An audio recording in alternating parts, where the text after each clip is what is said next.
အားလုံးပဲမင်္ဂလာပါခင်ဗျာကျွန်တော်ပြောချင်တဲ့ကတော့ဒွန်းကျွတ်လာပြည့်နေ့ညမှာစက္ကမရဲ့6ဦးမှလှုပ်သွားတဲ့အကြမ်းဖက်မှုပေါ့လေကြောင်းအကြမ်းဖက်မှုဒီဟာတွေနဲ့ပတ်သက်ပြီးမှာကျွန်တော်တို့ကone day ပြီးမှာ profile ပဲချိန်ပြီးမှာ one day နေလို့မရဘူးကျွန်တော်တို့ကမဖြစ်မနေကျွန်တော်တို့နိုင်ငံ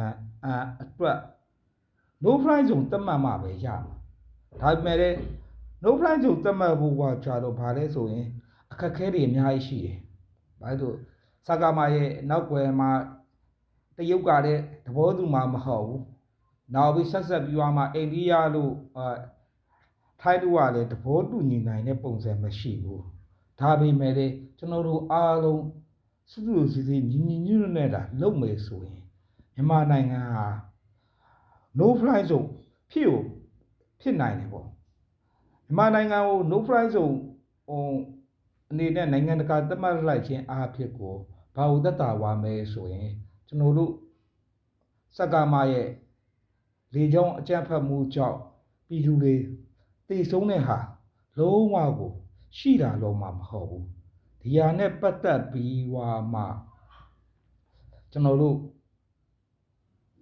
တော်လိုင်းညီကိုမောင်နှမလေးစုစည်းပြီးမှ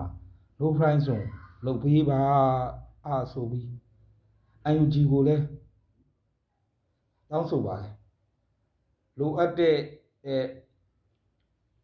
အရာတွေပေါ့အဲ့ဒီဟာတွေကြာရင်ကျွန်တော်တို့လည်း UNG အစိုးရနဲ့တူဝင်ရပေးပါမယ်ကျွန်တော်တို့